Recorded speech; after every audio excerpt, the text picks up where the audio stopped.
Here we are, born to be kings. We're the princes of the universe. Here we belong, fighting to survive in a world with the darkest powers. And here we are, we're princes of the universe. Here we belong, fighting for survival. We've come to be the rulers of you all.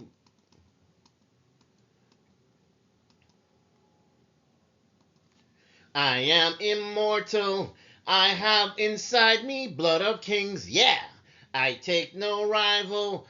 No man can be my equal. Take me to the future of you all. Welcome, welcome, welcome to another exciting episode of The Unrelenting Alchemist, all spiritual all the time. In the vast and intricate web of Indian aesthetic philosophy, no concept holds greater centrality than rasa, a term that transcends literal translation. Derived from the Sanskrit word ras, meaning essence, flavor, or juice, rasa encapsulates the deeply felt emotion or sentiment evoked in an audience when exposed to an art form. The theory of rasa was first formally codified by Bharata Muni, an ancient sage, a dramatist, and a theorist, in his foundational text, the Natya Sastra, a compendium of dramaturgy, performance, poetics, and aesthetics dated between 200 BCE and 200 CE. In the Natya Sastra, Bharata Muni describes 8 primary rasas, each corresponding to a particular emotional state, bhava, deity, and color. These rasas are not only psychological responses, but are also seen as divine energies, forces that connect human experience to the cosmic order. Each is a lens through which human emotion is understood, aestheticized, and spiritualized. They serve as the building blocks of drama, poetry, music, dance, and spiritual storytelling in Indian traditions. So let's look at the philosophical foundations of rasa. At the heart of Bharata Muni's aesthetics lies the interplay between actor, audience, and emotion. Unlike Western dramatic theory, which emphasizes the cathartic release of emotion, as in Aristotle's concept of tragedy, Indian aesthetics privileges emotional immersion, or the bhava anubhava, and the aesthetic relish, rasa aswadana. A viewer or listener becomes a participant in a sacred act of experiencing emotion elevated to art. Bharata Muni posits that through the rasa, the soul Atman is able to transcend ordinary ego-bound emotion and enter into a universal experience. This makes rasa not merely psychological, but metaphysical, a bridge between the mortal and the divine. So what are the rasas? What are their essence? What are their expressions? The first we have Sringara, which is the rasa of love and beauty. In translation, it means romance, it means love, it means attraction, and the deity that corresponds is Vishnu. The color is Sayama, which is dark brown to black. Sringara is considered the king of rasas, embodying sensual love, aesthetic pleasure, and divine attraction. Rooted in rati, love or desire, it finds expression in both Sambhoga, which is love and union, and Vipralamba, which is love and separation. The divine love between Radha and Krishna is the quintessential Sringara moment, where romantic longing becomes a metaphor for the soul yearning for the divine. As Vishnu's presence underpins this rasa, love here is not just romantic, it's also preservative and quite sustaining. The dark hue symbolizes mystery, depth, and the boundless nature of love's embrace. Sringara is reflected in the longing glances in classical dance, the delicate lyrics of a ghazal, and the elegance of a sculpture evoking sensual union. It invites both performer and observer into a space of profound emotional beauty. Next, we have Hasyam, which is the rasa of laughter and joy. It's translated to laughter, mirth, comedy. The presiding deity here is Shiva, and the color that corresponds to is white. Hasyam arises from hasya, which is humor or laughter. It includes everything from gentle amusement to raucous hilarity, and it's often portrayed through exaggerated characters, witty dialogue, or even humorous situations. Bharata classified 6 types of laughter, ranging from the mild smiling to the uncontrollable laughter. As the presiding deity here, Shiva is often paradoxically associated with destruction and asceticism, and so his rulership over Hasyam shows the duality of existence, how laughter emerges from chaos and even tragedy. The color white signifies purity and levity. Hasyam releases tension and acts as a social equalizer, mocking arrogance, deflating false seriousness. And we all know we don't need to take ourselves that seriously. In a spiritual context, it reflects the cosmic joke, the realization that much of what we cling to is ephemeral. Raudram, the rasa of fury and wrath.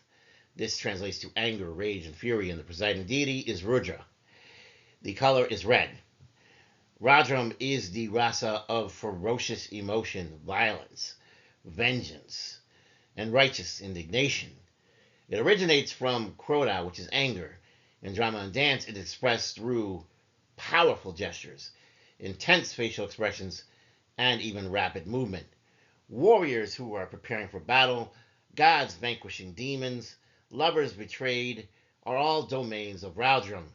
Rudra, an early form of Shiva, and being its deity, is perceived to be wild, uncontrollable, and terrifying in this aspect. The red color evokes blood, heat, and primal power. But Raudram is not merely destructive, it can also be quite transformative. Like the fire that consumes but also purifies, this rasa channels anger into change, wrath into justice. Spiritually, it reflects a need to confront evil and cut through illusion with ferocity. Karunyam, the rasa of compassion, translating to sadness, compassion, mercy. The presiding deity being Yama, the color being gray. Karunyam stems from Soka, which is grief or sorrow, but its ultimate essence is compassion. It allows the audience to connect with suffering, not to be overwhelmed by it, but to transcend it through empathy. Scenes of loss, sacrifice, or tragic destiny invoke this particular rasa. Yama, the god of death, presides over Karunyam, symbolizing the inevitable encounter with mortality. The color gray reflects ambiguity as well as mourning, the fog that transcends during sorrow, but this fog arises the humanizing power of tenderness. Karunyam teaches us that suffering is universal and opens the gateway to spiritual compassion. In Buddhist aesthetics, this rasa aligns with karuna, compassion as a path to enlightenment. Bibhatsam, the rasa of disgust and aversion, translating to disgust or even revulsion. Its presiding deity is Mahakala.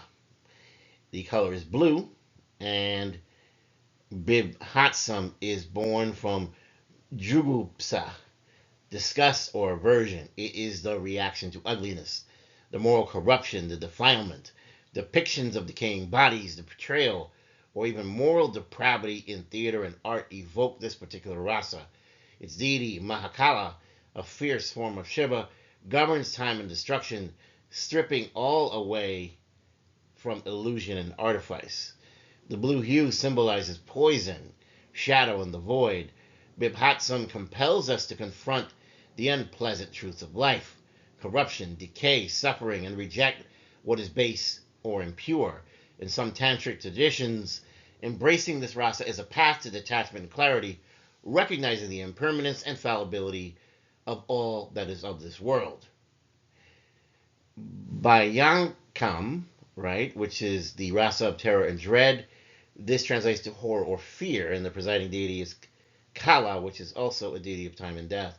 The color is black. Bhayanakam arises from Bhaya, which is fear. It is the experience of dread, anxiety, or the unknown. It's often tied to loss, supernatural forces, and overwhelming danger. This rasa is particularly prominent in stories involving curses, dark forests, or death. Kala, the god of time and death, is its deity, highlighting the inescapable fate that haunts all life.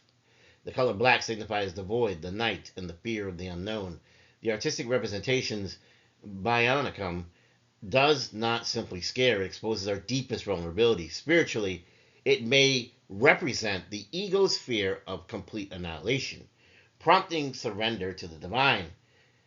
In its most elevated form, terror becomes a teacher showing that fear must be faced for liberation to occur. And trust me, I've been through that time and time again. Viram, the rasa of heroism. Translation being heroism, courage, and valor. The presiding deity is Indra. The color is bright white. Viram arises from Utsaha, which is enthusiasm or energy. It's a noble spirit of warriors, leaders, and heroes who rise against all odds. This rasa is found in the tales of bravery, sacrifice, and righteousness. Indra, the king of the gods and the lord of the heavens, is his patron, representing victory, order, and divine authority. The bright white color symbolizes clarity, purity of intent, and radiant willpower.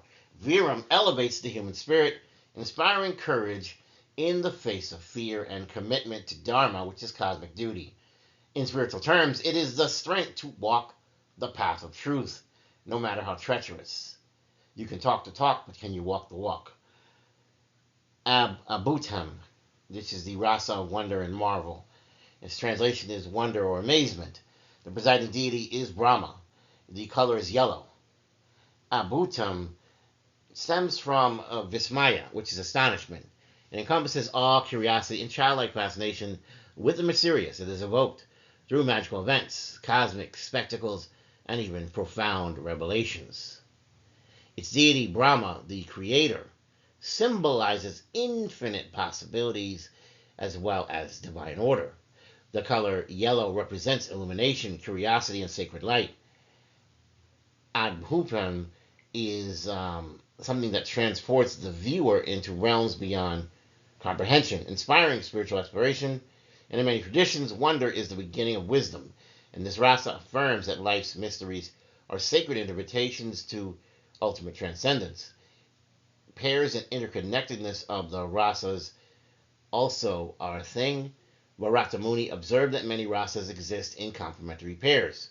The first being Sringara, love, and Hasyam, laughter. Second being Raujam, fury, and Karunyam, compassion. The third being Bibhatsam, disgust, and Bhayanakam, which is fear. Viram, which is heroism, and Adbhutam, which is wonder. These pairings reflect these emotional dualities. For instance, love may lead to joy, but also to heartbreak and fury. Wonder may feel heroism, while horror may turn to disgust. The rasas function not in isolation, but in fluid, dynamic interaction, much like the interplay of yin and yang, or of the gunas in Hindu philosophy. Beyond the eight, towards the ninth and beyond, later scholars, including Abhinavagupta, proposed a ninth rasa, which is Santam, peace, tranquility, with Vishnu or Buddha as its deity, and the color white or crystal. It arises from detachment and spiritual realization. Though not mentioned in the original Natya Sastra, Santam has gained prominence in philosophical and spiritual aesthetics, representing the culmination of all rasas. What are the relevance of rasas to this day? While the theory of rasa originates in ancient India, its relevance is indeed timeless. Whether in films, novels, theater, or visual art, artists across cultures strive to evoke emotional resonance. The eight rasas offer a universal emotional map. In psychology, they parallel emotional archetypes. In spiritual practice, they help deepen self awareness and the connection with others. Rasa theory teaches that art is not merely entertainment, it is a sacred act of emotional communion, a portal into the soul of humanity and ultimately the divine. In conclusion, Bharata Muni's eight rasas are more than aesthetic categories. They are emotional universes, mythic archetypes, and spiritual energies encoded into art. They show that human emotion, when crafted with intention and infused with spirit, becomes a sacred offering.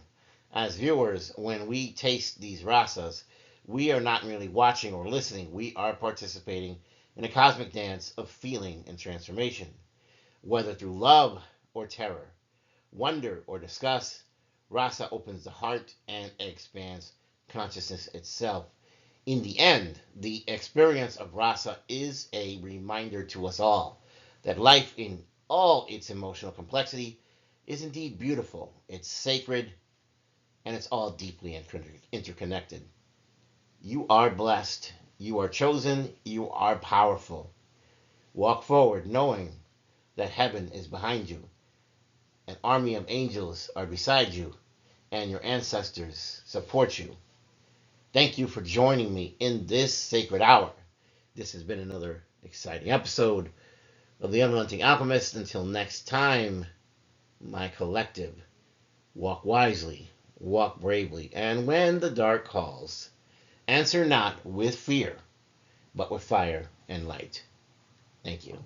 And if I don't see you, good morning, good afternoon, good evening, and good night.